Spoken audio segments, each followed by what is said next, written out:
Forces and the IDF are continuing to uphold its side of the agreement, and we will not compromise on returning all of our hostages. The mediating countries must insist on the full execution of the framework and hold Hamas accountable for its violations that continue throughout this week. On Tuesday, another terrorist was identified crossing the yellow line and approaching IDF soldiers in the northern part of the Gaza Strip, posing an immediate threat to them. After identification, the terrorist was eliminated in order to remove that threat. Israel maintains the responsibility to defend our forces within the ceasefire agreement. And since the ceasefire came into effect, IDF soldiers identified a compound that has rockets, launchers, and launch positions that all belong to Hamas, the terror organization in northern Gaza. An underground tunnel route spanning hundreds of meters long and tens of meters deep was located in the area of Jabalia, which was dismantled by our soldiers. Now, on the issue of aid, Israel continues to facilitate the entry of hundreds of trucks of aid entering the Gaza Strip on a daily basis as we continue to uphold our side of the ceasefire agreement. Israel is upholding the agreement to the letter. Unfortunately, the United Nations are incorrectly stating that there is not enough aid going into Gaza. Just a quarter of the aid currently entering Gaza is from the United Nations. The UN is often unaware of other agencies, and despite the UN statements and rhetoric, they're ready to scale up and increase aid. This has not been matched by the reality on the ground. The UN has not scaled up its operation. Meanwhile, trucks continue to flow in and out of the Kerem Shalom crossing on a daily basis.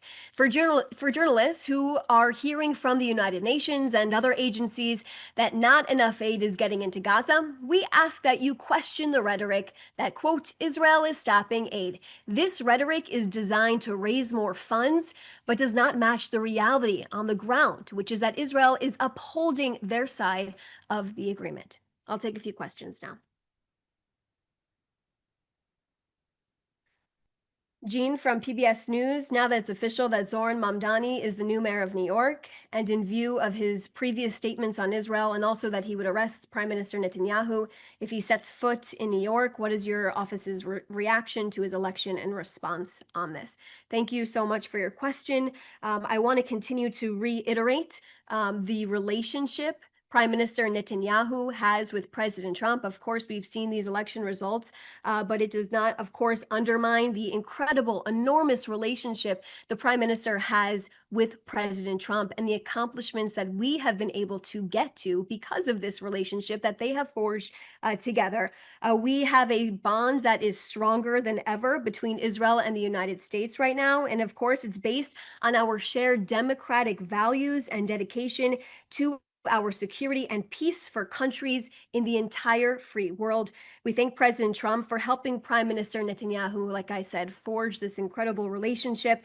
And of course, his administration, we thank them for their steadfast support as well. Hilde Gran from TV2 Norway, what can you say about the different militias reportedly operating within the IDF controlled areas in Gaza?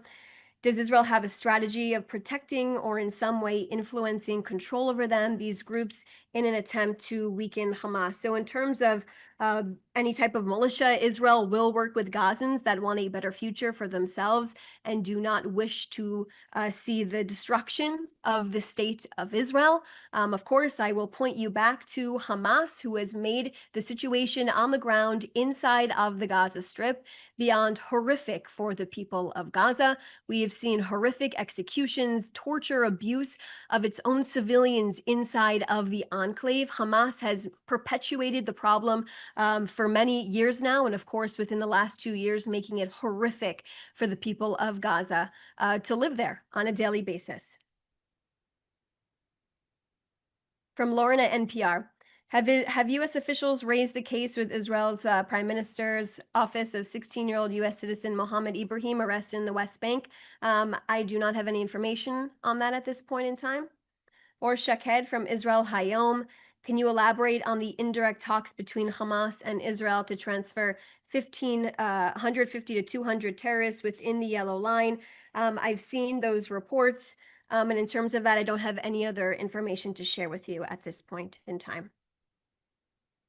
I would also like to discuss and share with you this report that came out on the BBC. I want to make it very clear that the report that the Telegraph published is no shock to us. That it came out about BBC's Arabic news service that chose to actually minimize Israeli suffering during this war, failing to do their own journalistic work to determine what the facts on the ground actually are, instead racing to air and just regurgitating Hamas's lies directly from their mouth to their viewers. Of course, and we know this, fabricating death tolls as well.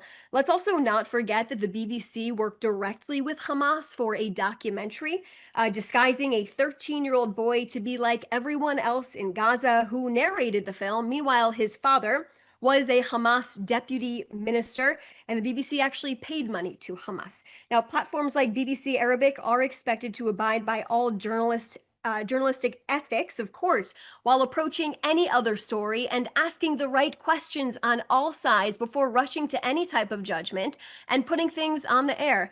Of course, their lies have been perpetuated around the world. Those are all the questions that I see right now. I see Jean from PBS. Please follow up. You didn't answer me on Mamdani, though. I actually did answer you on Mamdani, and that is my response to that. Thanks so much for your time. Appreciate it. And if anyone has any other questions, please feel free to reach out to us.